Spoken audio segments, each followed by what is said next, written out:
What's going on, people? Just another true story in the making. It's Thursday, September 19th, 1:13 a.m. in the morning, and me and Junior are outside.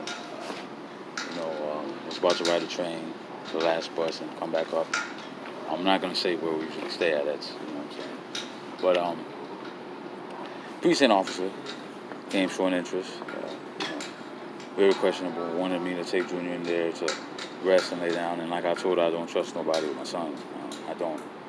Um, Feedback I've been getting from other people and the way it's been, I can't do that. You know, I just don't trust nobody um, because of the look of disgust. And what I know people don't understand is that there is no place for men in a kid. It is not just me. There's a lot of baby mamas that would love to say, "Hey, man, go to your damn daddy." He got a spot, but it's not a place for a lot of men. Even if they got into an argument, some women would let their baby daddy take the kid, gleefully. They want to live their life. And I believe that it's that season where a lot of men, certain men, they want to let women live their life, man. You know what I'm saying? And a part of the Me Too movement and the women independence is women have more free time. Mothers have more free time. But outside of that, it's just, we outside. Uh,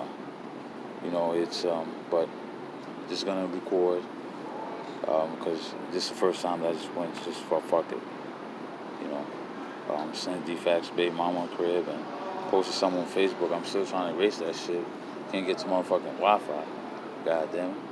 No, well, I'm gonna make it private. That was in my emotions. I meant everything I said though. Baby mama is a hoe. I mean, point blank. Ain't no way around it, man. There is no singularity. It's just you're a hoe. You know what I'm saying? And I got mad love for the baby mama, and I still say take care of the baby mama. But it comes to a certain point where, if there is hoe in the mix, male or female, you gotta call that shit out. A lot of baby daddies are goddamn hoes, man. Real talk. They hoes, man. So my true story, it shifts a lot. It shifts a lot. And more and more I'm seeing what it is. And being down to this drastic point, and, it is self-sacrifice also. I was talking to one of my God-given sisters today. I want to say the only one. I want to say that I saw my blood sisters. I could hear just in her voice that, she wanted to help. She wants me to ask her. She knows that, hey, she ain't gonna say nothing. She wants me to ask her. So I know that she believed in me, and even my blood sisters. But you guys have to understand. My mother started off as a nonprofit. It was evolved into a charity, which is far different.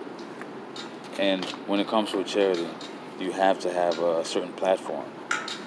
And because of the way my life has been, I am in a very unique position to speak about it.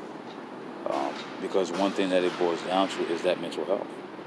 I suffered through PAS, parental alienation syndrome, like most fathers suffer through. When she first came and took my son, man, whoa, with a church, it killed me, bro. That's when I suffered that. Didn't eat for 7 days. Didn't sleep for 6. Didn't bathe. You know what I'm saying? We living in my sister's house. And that's another thing, man. It's that family thing. When it comes to that Haitian thing, it's a complete family.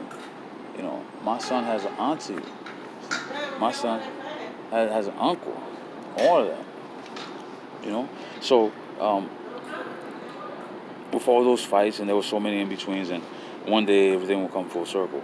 It's come to the point to where when I took her in with her new baby by somebody else, and it was a baby that I had wanted and called and helped her call to get aborted, and now I can tell that because I feel that I have softened that solution, and there is no more fear in my eyes because I've confronted it.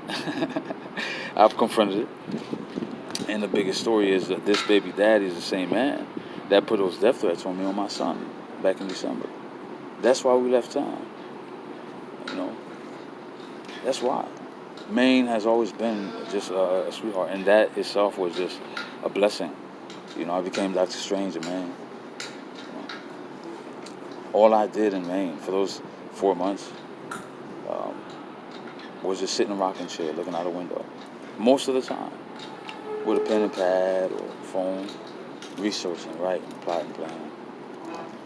You know, and while I'm there, still death threats low key. You know, you get to a certain age to where you got to watch what you say to people. You got to be very, very careful, man. Because some people have seen things that we don't take words lightly.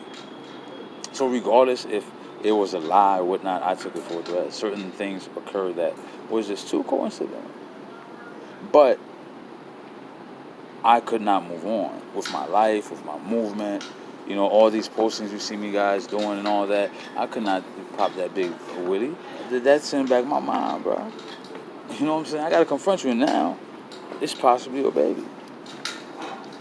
So, I will be meeting with this man once he get out of jail. And I want to talk to him about fatherhood. I want to openly talk about my story, the fight that me and him have, whatever this occurred. And that outside of all of that, it boils down to a mental issue with the mother of my child. And no matter what I say, how I come across, those emotional triggers, man. That PAS is motherfucking real. Up to the point I met the mother of my child, let me tell you something, man. I didn't believe in that mental health shit. It was this, that, you know what I'm saying? All that mental health shit, came to the curb. I dealt with a lot of mental health women. But up to the time of the baby, oh man, let me tell y'all something. Ooh-wee. And I learned something. But this last go around, it just word to the point where, whoa, okay then. Nobody knows there's a new baby now. See, I am not trying to put nobody's life on Front Street at all. I ultimately believe in privacy. That's what it's all about. But the way things that are occurring that will affect child in the future because of a pattern, it has to be spoken about.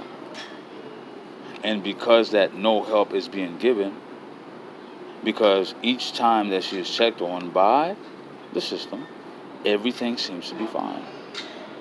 Nothing private needs to be said, but the main topics at hand need to be discussed. The mother of my child needs help. Yes, DFACS, you guys went there. Everything was cool and everything, but she needs help, man.